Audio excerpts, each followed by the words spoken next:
Hello बच्चों।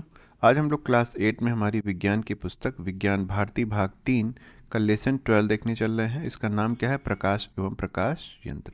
पिछले classes में हम लोग भी प्रकाश के बारे में पढ़ चुके हैं। जानते हैं हम लोग कि प्रकाश एक सीधी रेखा में चलता है। इसके अलावा प्रकाश का परावर्तन क्या होता है कि जब किसी पृष्ठ से प्रकाश जाकर वापस लौट आता है तो इसी को कहते हैं प्रकाश का परावर्तन। इस चैप्टर में हमें अपवर्तन के बारे में बताया गया है। तो ऐसा कोई माध्यम जिसमें प्रकाश चल सकता है, मान लीजिए जैसे ये कांच का टुकड़ा है, तो प्रकाश जब एक माध्यम से, जैसे ये वायु है, तो वायु से इस ग्लास में जाता है, तो इससे होके जब गुजरता है तो वो अपने मार्ग से भटक जाता है, उसका रास्ता बदल जाता है। इसी को कहते हैं प्रकाश का अपवर्तन। हम लोग अपवर्तन और इस पाठ की पूरी व्याख्या को एक अलग वीडियो में देखेंगे। आज हम लोग क्वेश्चन आंसर सॉल्व कर रहे हैं, तो इसमें जो ज़रूरी चीज़ें हैं वो मैं आपको बताता चलूँगा। तो चलिए सॉल्व करते हैं इसके क्वेश्चन आंसर। सबसे पहले दिया गया है कि हमें सही विकल्प का चुनाव करना है, तो सही गलत बताना है। पहला क्या है कि मानव नेत्र किसी वस्तु का प्रतिबिंब बनाता है। तो बच्चों, ये मानव नेत्र की ये संरचना होती है। इस संरचना में आप देखते हैं कि सबसे आगे की तरफ ये होता है, इसको कहते हैं कॉर्निया। और इसके बाद यहाँ पे ये संरचना जो है जहाँ से प्रकाश इंटर करता है उसे कहते हैं आइरिस। आइरिस के बाद आपका आता है ये पुतली, और पुतली के बाद जब ये प्रकाश अंदर जाता है तो यहाँ से इसका प्रतिबिंब बनता है इस वाली सतह पे। इस पूरी सतह को जिस पे प्रतिबिंब बनता है इसी को कहा जाता है रेटिना। तो हमारा जो प्रतिबिंब बनता है वो बनता है रेटिना पे। अगला हमारा क्वेश्चन है, सामान्य नेत्र के लिए किसी वस्तु को स्पष्ट देखने की न्यूनतम दूरी क्या है?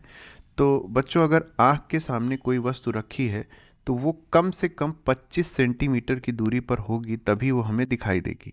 इससे कम दूरी पर रखी होगी तो हमें साफ दिखाई नहीं देगी। तो ये वो न्यूनतम दूरी है जिससे कम पे वस्तु हमें नहीं दिखाई देती है। तो यही हमें आंसर लगाना था। हमारा ऑप्शन सा सही है कि 25 सेंटीमीटर वह न्यूनतम दूरी है जिस पे कोई वस्तु हमें साफ दिखाई देती है। अगला क्वेश्चन है, श्वेत प्रकाश जब प्रिज्म से होकर गुजरता है तो प्रिज्म के आधार की ओर प्राप्त होता है। तो बच्चों देखिए, ये एक प्रिज्म की संरचना है और यहाँ से एक श्वेत प्रकाश आ रहा था। जब श्वेत प्रकाश इस पे गिरता है तो इसमें चूंकि अलग अलग रंग की चाल अलग अलग हो जाती है प्रकाश की, तो ये क्या होगा कि इसमें सबसे ज़्यादा जो डेविएशन होता है वो आता है बैगनी रंग के प्रकाश में। तो बैगनी रंग का प्रकाश सबसे नीचे की ओर होता है, फिर नीला आता है, फिर आसमानी आता है, फिर हरा, फिर पीला, फिर नारंगी और लाल। तो इससे VIBGYOR विब ग्योर से भी प्रदर्शित करते हैं, जिससे हम लोग जान सकते हैं। तो इसमें ये जो V होगा, V मतलब वायलेट, ये नीचे की तरफ होगा। तो हमारा जो इसका आंसर होगा वो होगा सा बैगनी। यहाँ पे हमें आंसर लगाया नहीं है, तो इसका आंसर हो जाएगा सा बैगनी। अब हम लोग देखते हैं अपना अगला क्वेश्चन। निम्नलिखित कथनों में सही कथन के सामने सही और गलत कथन के सामने गलत का निशान लगाना है। तो पहला क्वेश्चन क्या है कि उत्तल लेंस द्वारा दूर की वस्तु का प्रतिबिंब वास्तविक उल्टा बनता है। तो ये सही है। तो इसे थोड़ा समझते हैं बेटा। जैसे यहाँ पे ये उत्तल लेंस है, तो उत्तल लेंस का ये मुख्य अक्ष है। अगर कोई दूर की वस्तु होगी तो उसका प्रकाश जो होता है वो समांतर आता है, और समांतर आने के बाद आगे की कक्षाओं में आप पढ़ेंगे समांतर प्रकाश आगे जाके यहाँ से मुड़ जाता है और ये प्रकाशिक केंद्र से इसके मुख्य फोकस से होके जाता है। तो इस तरह से दूर की वस्तु का प्रतिबिंब जो है वो बहुत छोटा, वास्तविक और उल्टा बनता है। तो हमारा ऑप्शन ए सही हो जाएगा। फिर अगला है, प्रिज्म से अपवर्तन के पश्चात निर्गत किरण आपतित किरण के समांतर होती है। तो ऐसा बिल्कुल नहीं है। अगर मान लीजिए ये आपका एक प्रिज्म है,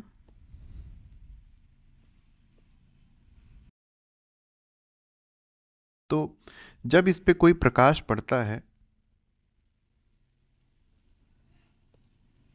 इस प्रकार से, तो वहाँ उसके पहले पृष्ठ पे अपवर्तन होगा, वो इस तरह जाएगी, और यहाँ से वो अपवर्तन के पश्चात पुनः इस डायरेक्शन में चली जाएगी। तो इस तरह हम लोग देख सकते हैं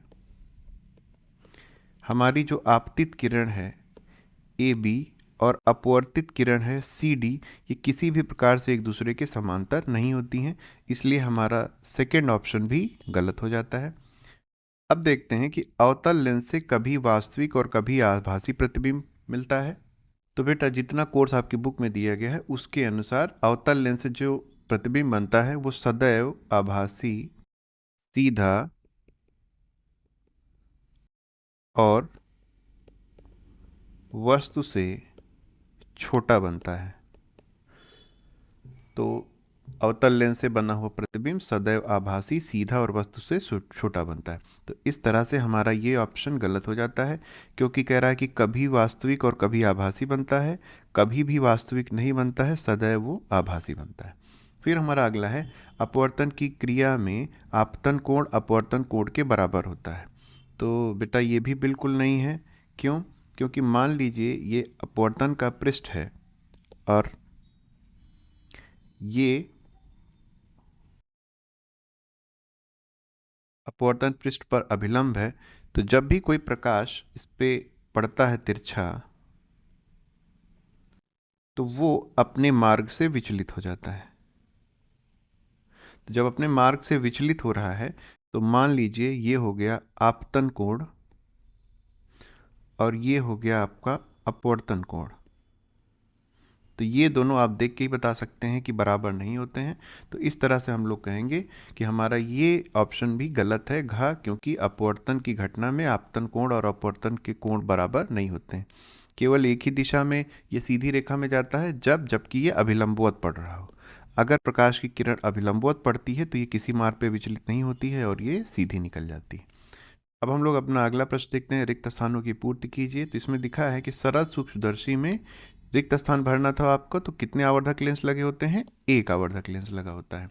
फिर है दूर की वस्तुओं के देखने के लिए हम लोग दूरदर्शी का प्रयोग करते हैं। जैसे आपको ग्रह नक्षत्र तारे देखने हैं तो उसके लिए आपको दूरदर्शी का प्रयोग करना होगा। फिर है खून की जांच के लिए किस प्रकार का सूक्ष्मदर्शी यूज होता है? तो उसे कहते हैं संयुक्त सूक्ष्मदर्शी। संयुक्त सूक्ष्मदर्शी में दो आवर्धक लेंस का प्रयोग होता है, तो इसमें चीज़ें और बड़ी दिखाई देती हैं। तो खून की जांच के लिए संयुक्त सूक्ष्मदर्शी का प्रयोग होता है। फिर है निकट दृष्टि दोष के निवारण हेतु चश्मे में कौन सा लेंस लगाया जाता है? तो अवतल लेंस का प्रयोग किया जाता है निकट दृष्टि दोष को दूर करने के लिए। अगला हमारा प्रश्न है, प्रकाश का अपवर्तन किसे कहते हैं? प्रकाश के अपवर्तन संबंधी नियमों को लिखिए। तो प्रकाश की किरण जब एक सममार्गी पारदर्शी माध्यम से दूसरे सममार्गी पारदर्शी माध्यम में तिरछा प्रवेश करती है तो वह दोनों माध्यमों को अलग करने वाले पृष्ठ पर मुड़ जाती है। इस घटना को प्रकाश का अपवर्तन कहते हैं। तो बच्चों मैंने अभी आपको जैसे पहले ही समझाया है कि मान लीजिए एक सतह है ये, और इस सतह पे ये अभिलंब है। तो जब इस पर प्रकाश की किरण तिरछा पड़ती है, तो इस तरह से अगर ये तिरछा पड़ रही है तो ये अपने मार्ग से विचलित हो जाती है। अब चूंकि इसे आना चाहिए था इस डायरेक्शन में, लेकिन ये ऐसे ना आके ऐसे तिरछा घूम जाती है, तो इसी को कहते हैं प्रकाश का अपवर्तन। इसमें आगे देखते हैं हम लोग, प्रकाश के अपवर्तन के दो नियम होते हैं। पहला क्या है? आपतित किरण, अपवर्तित किरण तथा अपवर्तक पृष्ठ के आपतन बिंदु पर डाला गया अभिलंब तीनों एक ही तल में होते हैं। तो इसे समझने का प्रयास करिए। ये हो गया आपतन वाला पृष्ठ हो गया, अपवर्तक पृष्ठ है ये, इस पे ये है अपवर्तक पृष्ठ पर ये अभिलंब है। अभिलंब किसे कहते हैं? इसमें दोनों तरफ 90 डिग्री का कोण बन रहा होगा, तो इसे अभिलंब कहते हैं। तो और ये हो गया आपतित किरण और ये हो गया अपवर्तित किरण। तो आपतित किरण, अपवर्तित किरण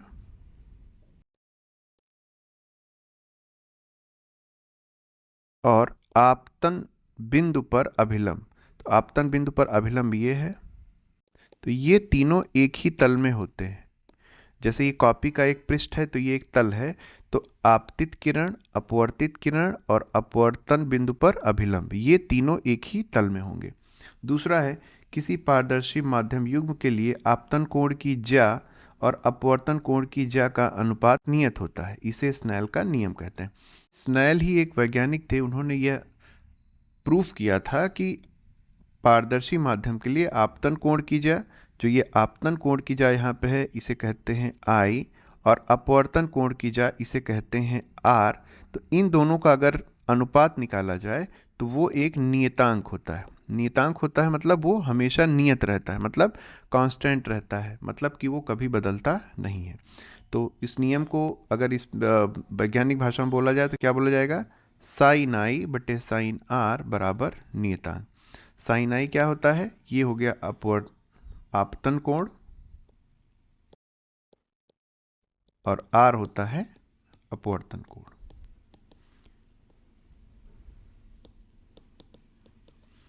चलिए अब आगे देखते हैं।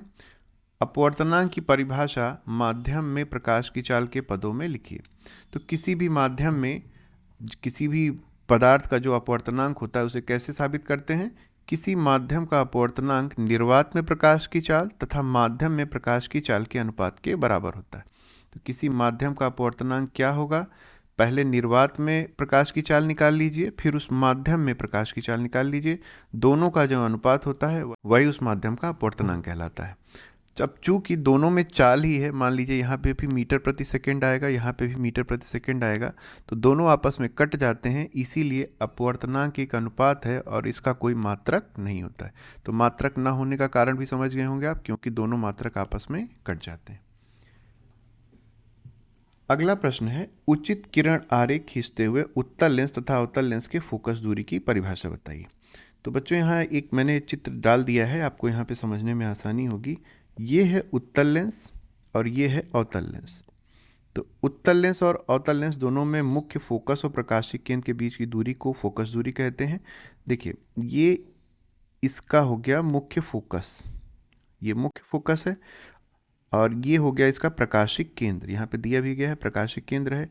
तो जब भी कोई समांतर प्रकाश की किरण आती है तो अपवर्तन के पश्चात वो एक बिंदु पे आके मुख्य अक्ष को काटती है। यहाँ पे भी समांतर आ रही है, ये यहाँ पे जाके इस बिंदु पर काटेगी। तो इस बिंदु को कहते हैं मुख्य फोकस, और मुख्य फोकस और प्रकाशिक केंद्र के बीच की जो दूरी होती है उसी को कहा जाता है फोकस दूरी। तो उत्तल लेंस में ये हो जाएगी आपकी फोकस दूरी। इसी तरह अवतल लेंस में जो समांतर किरण आती है वो अपवर्तन के पश्चात बाहर की तरफ भागती है, तो वो जो पीछे अगर उसको रेखा को बढ़ाया जाए तो जिस बिंदु से आती हुई प्रतीत होती है उसे कहते हैं मुख्य फोकस, और मुख्य फोकस और प्रकाशिक केंद्र के बीच की दूरी को ही कहा जाता है फोकस दूरी। तो ये दूरी हो जाएगी फोकस दूरी।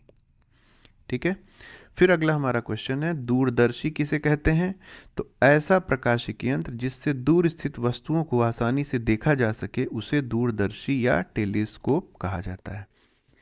अगला प्रश्न क्या है, नेत्र दोष किसे कहते हैं या कितने प्रकार का होता है? निकट दृष्टि दोष कैसे दूर करेंगे?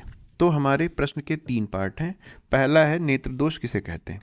तो जब मानव नेत्र के सामने स्पष्ट दृष्टि की न्यूनतम दूरी 25 सेंटीमीटर पर रखी वस्तु साफ साफ दिखाई नहीं देती तो इसे नेत्र दोष कहते हैं। तो बच्चों जैसे एक व्यक्ति की ये आँख है, इसके 25 सेंटीमीटर के पहले तो वैसे भी कोई वस्तु नहीं दिखाई देगी, तो इस पे अगर कोई वस्तु रखी गई है तो वो हमें स्पष्ट दिखाई देनी चाहिए। अगर ये वस्तु हमें स्पष्ट नहीं दिखाई जा रही है तो इसी को हम लोग कहते हैं नेत्र दोष।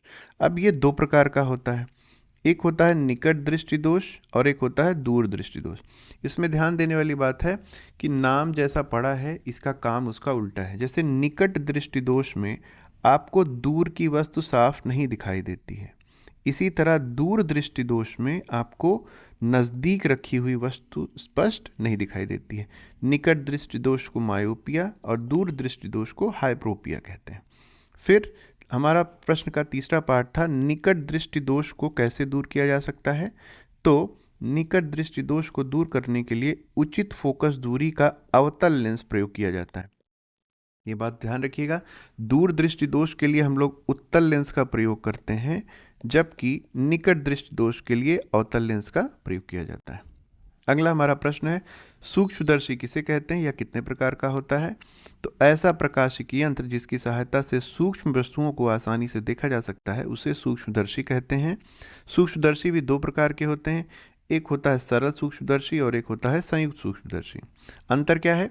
सरल जो सूक्ष्मदर्शी होता है उसमें एक आवर्धक लेंस, जबकि संयुक्त सूक्ष्मदर्शी में 2 आवर्धक लेंस लगे होते हैं। यहाँ एक शब्द गलत लिखा है, सरल होगा। ठीक है, तो इस तरह से हमारा ये क्वेश्चन भी कंप्लीट होता है। अगला है हमारा मानव नेत्र और फोटोग्राफिक कैमरे की तुलना कीजिए। तो बच्चों हमारे नेत्र और फोटोग्राफिक कैमरे में बहुत सारी सिमिलरिटीज़ होती हैं, तो उसी चीज़ को यहाँ पे तुलना की गई है। हमारी बुक में भी दिया गया है, आप वहाँ से भी लिख सकते हैं, नहीं तो यहाँ पे भी सेम वही चीज़ लिखी गई है। तो क्या है, एक एक पॉइंट देखते हैं। मानव नेत्र में, तो मानव नेत्र में वस्तुओं को देखने के लिए एक क्रिस्टलाइन उत्तल लेंस लगा होता है, तो इसमें एक उत्तल लेंस है। और कैमरे में भी वस्तुओं का चित्र खींचने के लिए एक उत्तल लेंस का ही प्रयोग किया जाता है। तो हमारी आँख की तरह कैमरे में भी उत्तल लेंस का प्रयोग होता है। फिर अगला है, मानव नेत्र में प्रकाश पुतलियों से होकर प्रवेश करता है। तो इसमें भी क्या होता है, कैमरे में भी प्रकाश स्वचालित से होकर प्रवेश करता है। तो वहाँ पे एक ऑटोमेटिक यहाँ पे फ्रेम लगा होता है जहाँ से ये प्रकाश अंदर की ओर प्रवेश करता है। अगला है, आवश्यकता अनुसार प्रकाश नेत्र में भेजने के लिए आयरिस की सहायता से पुतलियों को फैलाया या सिकोड़ा जा सकता है। तो जैसे ज़्यादा धूप होती है तो हमारी आँख खुद से सिकुड़ जाती है, ऐसे ही कैमरे में क्या होता है, डायाफ्राम में बने छिद्र के द्वारक को आवश्यकता अनुसार छोटा या बड़ा किया जा सकता है। तो हम लोग भी इसे छोटा बड़ा कर सकते हैं। फिर है, नेत्र लेंस द्वारा किसी वस्तु का उल्टा तथा वास्तविक प्रतिबिंब रेटिना पर प्राप्त होता है। तो यहाँ पे जो प्रतिबिंब बनता है वो पीछे की दीवार पे बनता है, इसे कहते हैं रेटिना। और कैमरे में लगे उत्तल लेंस द्वारा किसी वस्तु का वास्तविक तथा उल्टा प्रतिबिंब फोटोग्राफिक फिल्म पर प्राप्त किया जाता है। मतलब इसमें जो कैमरा लगा होता है, इसमें पीछे की तरफ एक फिल्म लगी होती है और जब प्रकाश उस पर पड़ता है तो यहाँ पे इस फिल्म पे हमारा वो प्रतिबिंब बन जाता है। अगला है, रेटिना पर बना प्रतिबिंब दृक् तंत्रिकाओं द्वारा मस्तिष्क में भेजा जाता है, जिससे संसाधित करके मस्तिष्क सीधा कर लेता है।